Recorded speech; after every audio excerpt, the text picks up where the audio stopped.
Olá, muito boa noite para você que nos acompanha aqui na Record News. Muito boa noite para você que nos acompanha também no nosso portal de notícias líder de audiência, o ND+. Estamos começando Conexão ND desta noite de sexta-feira. E hoje o nosso Conexão ND Internacional, eu estou indo para Mar del Plata, na Argentina, para conversar com o Nilson e com a Jo, esse casal de Santa Catarina, os dois são de Joinville, e eles saíram de Joinville há quase 2 anos, viajando pelo mundo. O nome do projeto deles é De Cabeça pelo Mundo, e eu completo, De Cabeça pelo Mundo e de Kombi, eles querem chegar no Alasca. E quem é aí que duvida que eles vão chegar? Oi, gente, Nilson, Jo, muito boa noite. Obrigada por vocês terem aceitado o nosso convite. Boa noite, Márcia. Para nós é uma alegria. Olá, Joinville. Boa noite. Joinville, Santa Catarina. Ô, Jô, você que quer viajar pelo mundo, você está falando para o mundo. Porque o nosso portal de notícias, o ND+, está no mundo todo. Esse nosso programa está sendo transmitido aqui na Record News e também pelo nosso portal para todo mundo que quer nos acompanhar. Aliás, vocês podem nos acompanhar também em tempo real. Então, é muito bom estar recebendo vocês aqui para falar sobre esse verdadeiro desafio, né? É um desafio. Sim, com certeza. É um desafio e o que eu costumo dizer para as pessoas que falam, quando encontram a gente na estrada, falam, pô, que legal, vocês vivem viajando. Nós não estamos viajando, nós estamos morando na estrada. Então, é um estilo de vida muito diferente, lógico, mas é um grande desafio.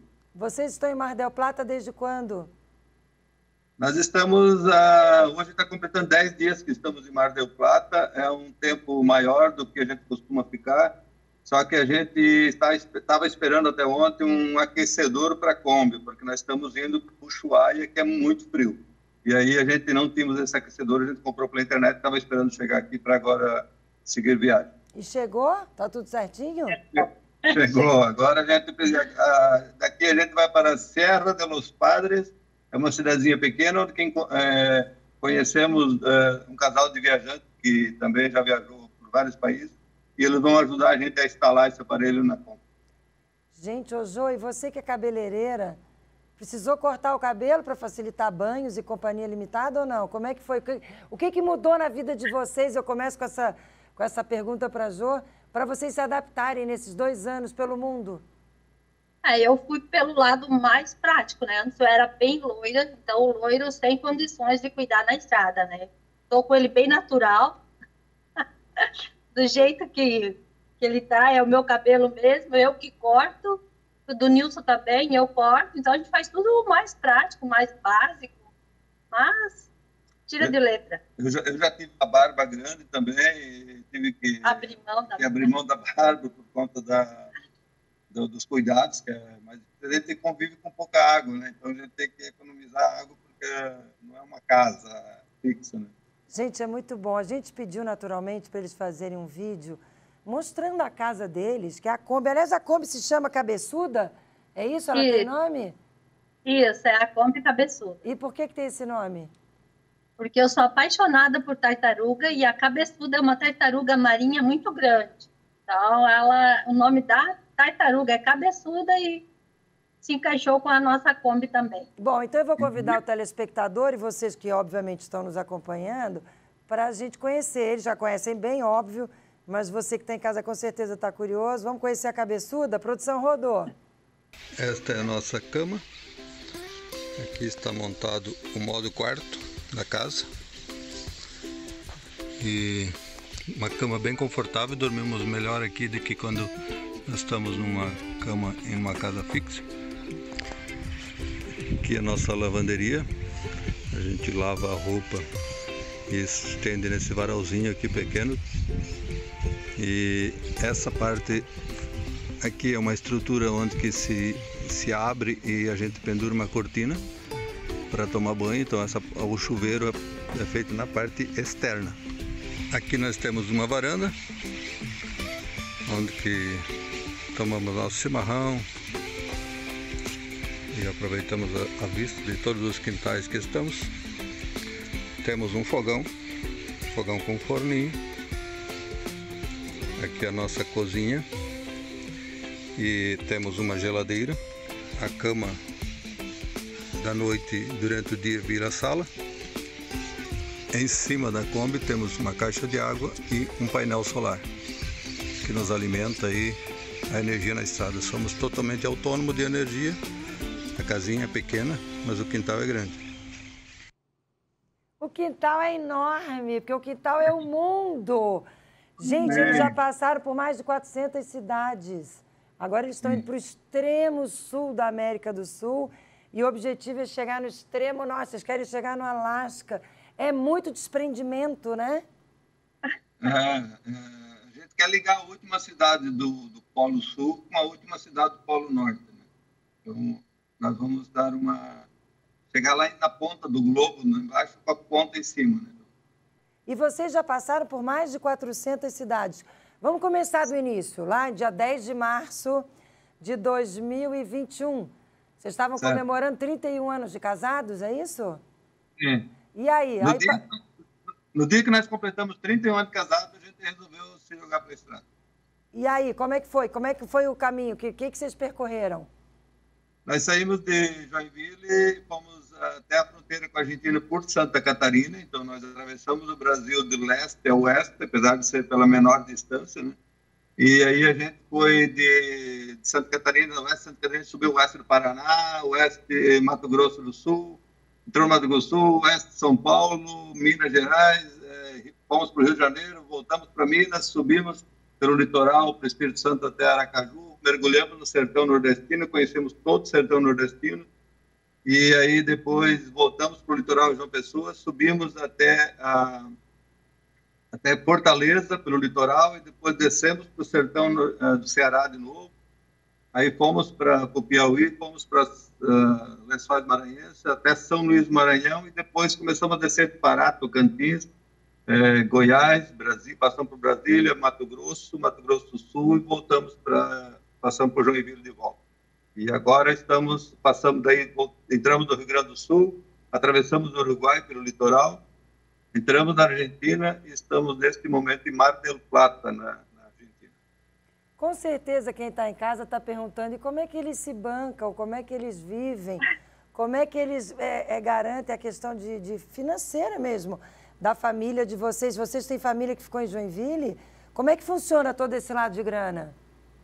Nós temos duas filhas, a Jéssica com 26 anos e a Janaína com 24. A Janaína mora em Joinville, a Jéssica mora em Florianópolis. Inclusive, a Jéssica é jornalista também. E a Janaína ficou morando na nossa casa, nós não vendemos a nossa casa, nós temos um porto seguro para voltar se precisar. E a gente está aposentado. Nosso aposento é mínimo, mas é o suficiente para viver na estrada. Na estrada, morando na estrada, a gente gasta menos do que morar numa casa fixa. Então, a gente, é lógico, tem que fazer toda uma dinâmica. Nós não somos turistas, nós não ficamos comprando lembrancinhas, nós não ficamos indo a passeios caros. Então, a gente é nômade, a gente está morando na estrada e conhecendo os lugares. E mais do que conhecer lugares, para nós, está sendo muito importante conhecer pessoas. E você, Jô, como é que está sendo para você? É uma aventura que às vezes eu paro para pensar, gente, isso é real mesmo? E a gente encontra muitas pessoas na estrada, assim, que falam, parabéns, é o meu sonho. A gente sabe que é o sonho de muita gente, sabe, assim, quando a gente pega um dia lindo, assim, uma BR, assim, eu penso, gente, a quantia de pessoas que gostariam de estar no lugar da gente. Então, a gente é privilegiado mesmo de estar fazendo uma aventura dessa. E a gente está numa fase muito boa da nossa vida também. A gente está com saúde, a gente está assim, sabe? É uma coisa mesmo surreal. Que legal ouvir esse depoimento. Gente, há pouco, antes da gente começar o bate-papo aqui, antes de vocês estarem nos acompanhando, eu fiz uma pergunta para eles, eu vou fazer de novo, porque essa pergunta eu não posso deixar de fazer no ar. 31 anos de casados, eles estavam comemorando lá no dia 10 de março de 2021, quando eles começaram essa aventura toda. E de lá para cá são quase 2 anos. E aí eu perguntei, sim, e o casamento desse tempo todo? Porque, tudo bem, 31 anos de casados, vocês já estavam com o casamento consolidado, mas uma coisa é cada um viver sua vida, né? Tem seu trabalho, vai e volta. Outra coisa é ficar 2 anos dentro da Kombi juntos, de manhã, tarde e noite. Vocês brigam?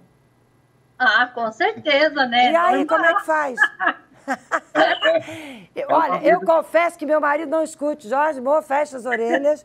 Eu acho que eu e o Jorge já tínhamos nos matado, literalmente. Desculpe pela brincadeira, a gente não brinca quando fala de violência. Mas é só para, né? Eu acho que eu não conseguiria ficar com ele dentro da Kombi 2 anos, trancado. Gente, como é que funciona isso? E a gente ainda tira tempo de manhã para tomar o chimarrão. A gente fica sentado de frente um com o outro, conversando. Não pode pegar celular, não pode. É tomando chimarrão e conversando. Pode isso? O chimarrão para nós é algo sagrado. Então, de manhã e no final da tarde, a gente toma chimarrão. A gente tem costume de ir diariamente tomar chimarrão. E uma das regras principais nossas é, na hora do chimarrão, não se pega o celular na mão. Não. Mas nem que alguém ligar para nós, ele não atende. Então, porque a gente quer estar conversando. E que tanto que... Vem cá, mas na boa. Que tanto vocês conversam? Porque quando você está lá, quem é que pilota? Os dois dirigem? Não, só o Nilson. Tá bom. Aí você está lá dirigindo, a Jo está do lado, vocês estão fazendo o quê? Estão conversando? Sim. Aí depois ouvindo uma música, curtindo a paisagem. E aí depois vocês param para tomar chimarrão? Estão conversando. A gente vai conversar mais um pouco, porque não foi o suficiente. Gente, que delícia, que exemplo que vocês estão dividindo para a gente. A comunicação é tudo, né? Aliás, a falta da comunicação provoca guerras, lutas, brigas. E a comunicação é tudo. Porque daí quando vocês brigam, não tem o que fazer, né? Tem que desbrigar.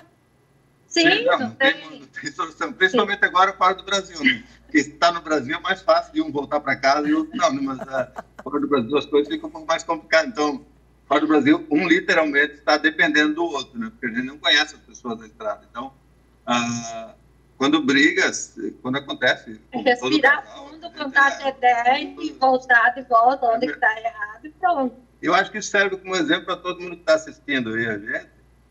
Em toda briga de casal, a melhor coisa é voltar atrás e logo se reconhecer que as mulheres sempre têm razão. Adorei, Jô. Nossa, produção, já edita esse trechinho. Esse eu vou botar no meu celular, vou ficar ali guardadinho. Qualquer coisa, vou dizer... Olha, ô Jô, adorei. A mulherada vai te amar, já está te amando. Ô, Nilson, a mulher sempre tem razão? A esposa sempre tem razão? Acho que sim. Acho que sim. A gente reconhece isso para não agravar mais a briga. Vem cá, vocês se perdem? Tem dado certo. Vocês se perdem? Tem mapa? Como é que é para acertar os caminhos? A gente tem... É uma pergunta que todo mundo faz para nós, qual é o roteiro? Nós não temos um roteiro, nós temos uma direção. Nós sabemos que nós iríamos conhecer o Brasil e fizemos, porque a gente queria se adaptar primeiro no Brasil para morar na estrada, e agora nós sabemos que nós queremos ir para Ushuaia. Então, o caminho até Ushuaia, nós não temos um traçado, vamos lá em tal cidade. Eu sei, por exemplo, a próxima cidade que eu vou. Nas outras, a gente vai pesquisando pontos para conhecer, se é bonito, se vale a pena, se é seguro, informações, e a gente vai indo. Quando a gente chegar em Ushuaia, que é a segunda etapa do projeto, a primeira foi Brasil, porque é a Expedição Brasil-Ushuaia-Alasca. Então, a do Brasil nós concluímos, agora chegando em Ushuaia, a gente conclui a segunda etapa e parte para conquistar a terceira etapa, que é a mais longa, que é chegar no Alasca. Mas como é que vocês definem o roteiro? Vocês se perdem? Vocês têm mapa? Como é que define isso? Olha, nós não temos um roteiro definido, a gente tem uma direção. Por exemplo, nós no Brasil, a gente queria fazer vários estados no Brasil, que era para se adaptar também, conhecer o nosso país primeiro, e essa era a primeira etapa da viagem, a gente concluiu. A segunda etapa da viagem é chegar em Ushuaia, e a terceira etapa, que é mais longa, é chegar no Alasca. Porém, por exemplo, daqui onde nós estamos até Ushuaia, nós não temos... eu sei a próxima cidade que eu vou, a gente vai até Bahia Blanca.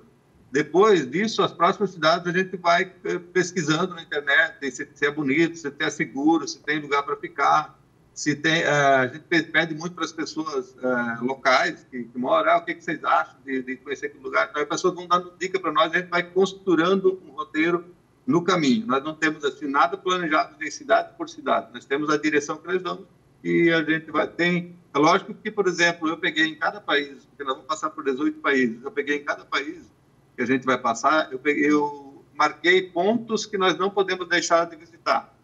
Então, são alguns pontos famosos, alguns pontos turísticos. Tá? A gente não é muito de cidade grande, a gente prefere mais interior, povoados pequenos. Aqui na Argentina, eles chamam de pueblos, Então, a gente gosta muito de estar nesses lugares pequenos que tem um contato maior com as pessoas locais. E como é que as pessoas recebem vocês? Tem pessoas que viraram amigas de verdade, pessoas que estão acompanhando vocês, que continuam perguntando onde é que vocês estão, acompanhando a viagem, como se estivessem viajando com vocês? Sim, para nós foi uma surpresa isso, nós não sabíamos que ia ser dessa forma. No Brasil, a gente teve pessoas que pegavam, porque a gente dorme muito em posto de gasolina, 24 horas. Então, a gente encosta a Kombi lá, a gente dorme lá. E às vezes pessoas que encontram, vão abastecer lá, encontram a gente lá e começam a conversar e levam a gente para dentro de casa. Faz um churrasco para nós, faz uma janta, querem que a gente dorme dentro do quarto, porque eles acham que a gente está sofrendo aqui na Kombi, na verdade não estamos. Mas para agradar também a gente vai dormir dentro de casa.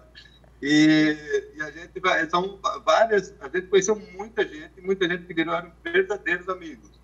Inclusive aqui, nós estamos num parque, aqui a Argentina tem muitos parques municipais que é gratuito, a gente fica ali, tem a parrilha, que é a churrasqueira ali, e teve pessoas que descobriram a gente ali e vieram fazer à noite um churrasco para nós aqui no parque, aqui, então é algo muito interessante. No quintal de vocês, né? No quintal da gente. No semáforo, ontem também, a gente estava no centro, um cara com uma caminhonete buzinou, o Nilson olhou, ele abaixou o vidro, ele deu dinheiro pra gente. Ele falou, para ajudar vocês, que eu gosto muito disso, eu ainda quero também fazer isso, deu 1.000 pesos para nós, que equivale mais ou menos a 15 reais. Olha... Depois a gente acabou, numa outra esquina para frente, algumas quadras para frente, a gente acabou dando esse dinheiro para um catador de papelão que a gente estava ali. Então, acho que entendemos que o dinheiro não era para nós, né? Foi um intermédio para chegar a esse catador. Que bacana. Ô, gente, vocês estão acompanhando aí, vocês estão vendo o quanto eles são unidos, obviamente ficou muito evidente, o quanto eles são simples e o quanto eles são engajados naquilo que eles fazem. Porque, além dessa viagem ser uma viagem pelo mundo, eles têm um propósito também, que eu vou deixar para conversar no próximo bloco do nosso programa de hoje. Porque o Nilson, ele foi gerente de uma ONG que atendia crianças e adolescentes. E a Jo, cabeleireira, como eu já falei há pouco. E hoje, nessa viagem que eles estão fazendo pelo mundo, eles também estão levando uma campanha de conscientização contra, principalmente, a exploração sexual de crianças e adolescentes. E como é que eles estão fazendo isso? É o que eles vão contar daqui a pouquinho no próximo bloco. Então, não dá para sair daí. Fica aí que eu estou voltando já já. Até já.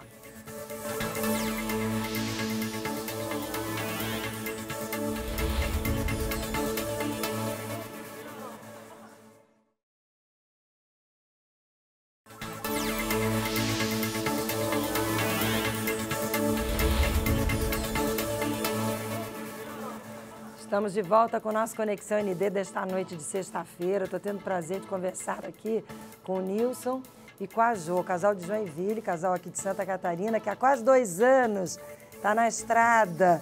Eles estão fazendo uma viagem belíssima e querem chegar no Alasca de Kombi, a cabeçuda que está levando eles. E a gente falou bastante já sobre o roteiro, como é que vocês fazem, como é que é o dia a dia. E agora eu quero já começar com essa história da campanha, da conscientização, que vocês também fazem com relação à exploração sexual de crianças e adolescentes. Isso vem muito da tua experiência enquanto profissional, né, Nilson? Sim, eu trabalhei durante os últimos 13 anos que eu estava em Joinville, eu trabalhei era gerente de uma ONG que trabalhava com crianças e adolescentes num bairro de periferia de Joinville, que é o bairro Morro do Meio. E nós atendíamos anualmente, em média, de 1.700 crianças. E aí, como surgiu essa ideia de a gente fazer essa expedição, conhecer o mundo, e a gente não queria abandonar essa missão, que entendemos também ser uma missão de Deus para nós, a gente resolveu, então, fazer isso na estrada voluntariamente.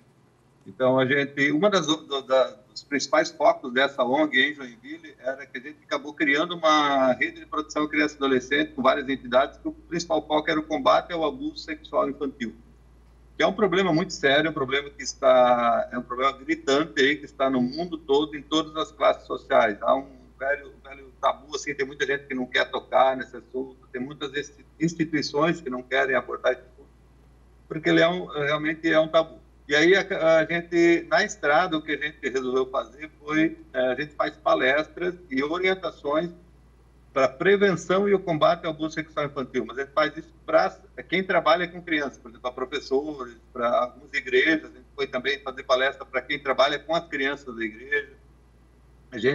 Nós somos escoteiros também, e um dos focos que nós queríamos era fomentar o movimento escoteiro por onde nós passamos.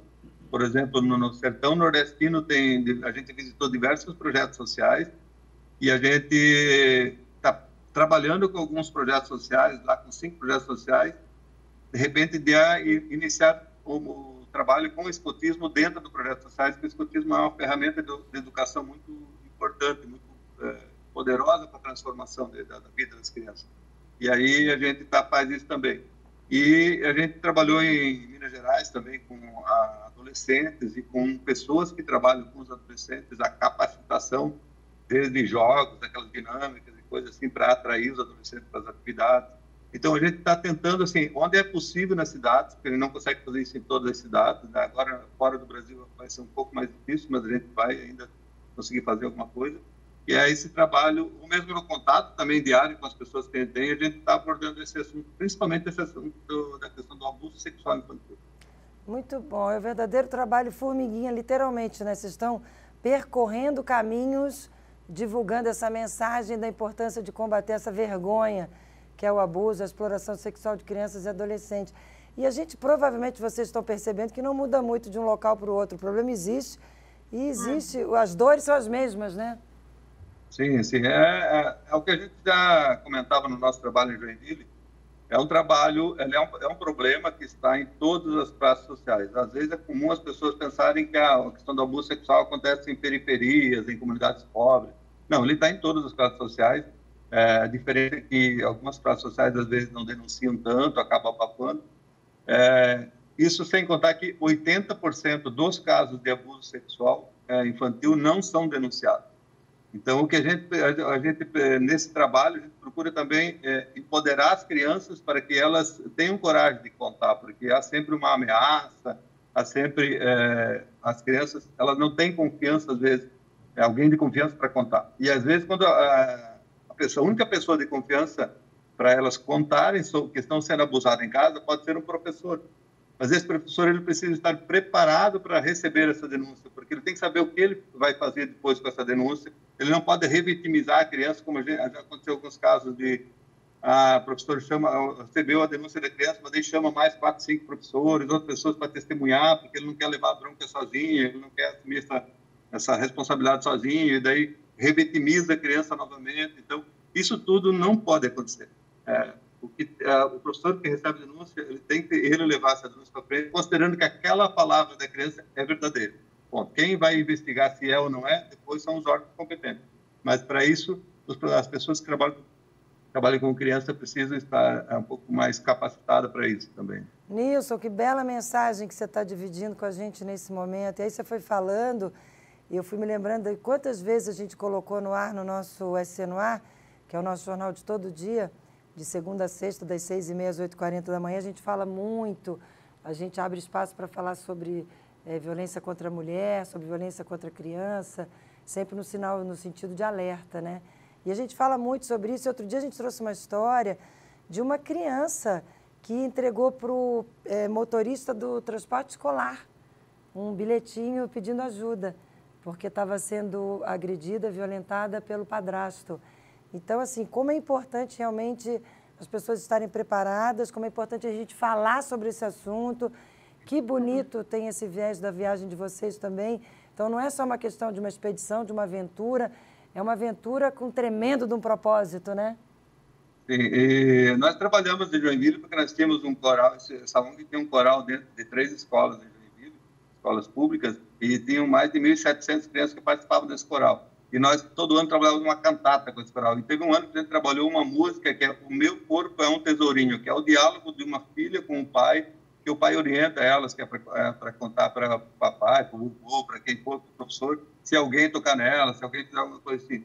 Então, a ideia também é encorajar as crianças para que elas consigam contar, porque elas estão vivendo num mundo terrível, onde que elas estão sendo ameaçadas de morte, elas estão sendo... E, às vezes, a própria mãe ou o próprio pai são coniventes com aquilo, não por condições financeiras, condições de amor ao companheiro, às vezes, não acaba conivendo com aquilo, acaba não ajudando a criança. E uma coisa importante para se lembrar é que o abuso sexual não é só o ato sexual em si. tem diversas outras coisas que são abuso sexual e precisam ser combatidas. Inclusive, algumas coisas que são meio que normalizadas no meio das famílias, que é abuso sexual também, e que causam um prejuízo muito grande para as crianças, para a vida toda. Nós descobrimos nesse trabalho que pessoas, depois de adultos, conversando com a gente a respeito desse tema, descobriram que elas foram abusadas enquanto crianças, porque para elas era meio que foi meio que normalizado aquela situação dentro de casa, e é abuso sexual. Não é um ato sexual em si, mas é um abuso, e elas descobrem depois que enquanto crianças sofreram algum tipo de abuso também. Por exemplo, fiquei curiosa, por exemplo, assistir um filme pornográfico na presença dos filhos. Isso é abuso sexual. E para muitos casos, eu me deparei com muitas famílias que faziam isso. Então, isso é abuso sexual, precisa ser denunciado. Os pais terem relação. Os pais, às vezes, têm relações próximas aos filhos, isso também é abuso sexual. Outra coisa também, às vezes, tomar banho junto, isso é abuso sexual. Eu não digo assim, o pai vai dar banho numa criança, num bebê, numa criança pequena lá, tal. Mas, às vezes, eu cheguei a conhecer uma pessoa que tomava banho junto com a filha adolescente. Isso tudo vai... então, é um negócio assim que para muitas famílias, às vezes até meio que normatizado. Eu cobrava também da prefeitura em Joinville, porque a questão do abuso sexual chega a ser uma questão de habitação. Porque quando a casa é pequena, como em algumas áreas de ocupações, as casas são um cômodo só, tudo cozinha, quarto, é tudo junto, e moram diversas pessoas da família juntas, às vezes até com outros parentes, eles dormem tudo um do lado do outro. Isso favorece muito o abuso sexual. E aí, o que acontece é que a prefeitura, o governo, na verdade, ele precisa também se envolver. Para combater o abuso sexual, nós precisamos também resolver o problema da habitação. Então, é tudo uma questão muito grande que precisa ser resolvida. Com certeza, que alertas importantes, polêmicos. Essa do banho, provavelmente a gente vai ter repercussão. Já sei que vou ter mensagens e tá ótimo, adoro. É isso mesmo, temos que falar. O importante é a gente falar sobre o assunto. Agora, vamos voltar para... Quer falar alguma coisa, Jô, sobre esse assunto, para concluir? Não, está bem concluído. Então, vamos voltar a falar da viagem, porque eu fiquei curiosa para saber o seguinte. Quando vocês chegarem no Ushuaia, qual é a ideia para chegar no Alasca? Vai ter algum momento que a cabeçuda vai ter que entrar num barco, num navio? Vocês vão ter que fazer alguma passagem pelo mar, não é isso ou não? Como é que vocês vão chegar até lá em cima? Quando de Ushuaia até o Alasca, até Prudhoe Bay, que é a última cidade do Polo Norte que a gente vai chegar, existe a Pan-Americana, é a maior rodovia do mundo. Porém, da Colômbia para o Panamá, ela não tem ligação. São 80 quilômetros de estrada, mais ou menos, ali, que não tem ligação, porque é uma região de pântano, uma região de selva, onde os dois países nunca tiveram interesse em fazer uma estrada e não tem estrada ali. Então, ali a gente precisa, em Cartagena das Índias, na Colômbia, a gente precisa colocar a Kombi num container, e aí coloca esse container no navio, e esse navio vai, a gente pega a Kombi novamente no porto, na cidade do Panamá. O restante, todos os países, são 18 países ao todo, todos por terra. E essa parte da travessia da Colômbia para o Panamá é a parte mais cara da viagem. Quanto vai custar, você tem ideia já? E quanto tempo demora? Quanto tempo a cabeçuda vai ficar longe de vocês? 5 dias. A travessia é 5 dias, em torno de $2.800, é a travessia mais cara que existe no mundo. Para você ter uma ideia, que para nós despachar a Kombi, quiser sair do Alasca para a Europa, ela custa praticamente o mesmo valor. E olha a distância e o tempo que levaria a diferença. Já estou entendendo que tem uma terceira etapa nessa viagem. Porque ele falou, primeira viagem, Brasil, primeira etapa, Brasil. A segunda, ligar os extremos das Américas. E estou sentindo que o nosso Conexão ND está revelando uma intenção do casal de Santa Catarina de chegar à Europa. Estou certa? Estou errada? Estou doida? Se a gente chegar no Alasca, que é a pergunta que todo mundo faz, mas chegar no Alasca, o que vamos fazer? Não vamos ficar morando no Alasca. Se chegar no Alasca, a gente tem 2 opções. Ou voltamos até o México e despachamos a Kombi de navio até o Chile e voltamos do Chile para o Brasil. Ou o que é possível acontecer se nós estivermos ainda com saúde, porque são 10 anos de expedição, uma coisa importante que ele não comentou ainda. Ao todo, vai durar 10 anos essa expedição. Então, nós vamos estar um pouco mais velhos, já, talvez, não sei como é que vai estar a nossa saúde, Mas se tiver saúde, é possível que a gente coloque ela no navio e vá primeiro para a África, e não para a Europa, mas primeiro para a África, porque como a gente tem uma pegada social na expedição, eu creio que nós vamos conseguir ajudar muito mais os países da África do que na Europa. Nossa, sensacional. Verdade, a gente não tinha falado sobre isso aqui ainda. Quanto tempo de expedição? 10 anos. Vocês já estão há quase 2. Agora, no dia 10 de março, vai fazer 2 anos. E a intenção nesse caminho, obviamente, é ficar o tempo todo viajando. Não tem a intenção de, em algum momento, vocês pegarem o avião e vir a Joinville? Tem? Sim, uma vez por ano. Vocês já fizeram isso? A gente já fizemos uma vez. As nossas 2 filhas, quando elas pegarem férias, elas vão até onde nós estamos. Então, já aconteceu isso no Brasil, em Minas Gerais. E a ideia é que de 15 a 20 meses, mais ou menos, vai depender muito de onde a gente, cada país que a gente está, preço de passagem, tudo, a gente deixa a Kombi no país e volta para visitar a família. Porque o meu pai ainda já está com uma certa idade, a mãe da Ju também ainda está com uma certa idade, então a gente ainda quer visitar ele. E tem os irmãos, todas as nossas filhas. Então a gente volta para fazer 30 dias visitar a família, e aí onde a gente faz também aqueles exames médicos, check-up que a gente precisa fazer todo ano. E aí a gente volta e retoma. A gente tira férias da viagem. Férias da viagem é ótimo. E a cabeçuda fica quietinha lá esperando por vocês, bem bonitinha. Sim, porque vão acontecer várias situações nesse caminho todo, né? As filhas vão... Elas já são casadas? Não me lembro se vocês já falaram sobre... Tem netinho já?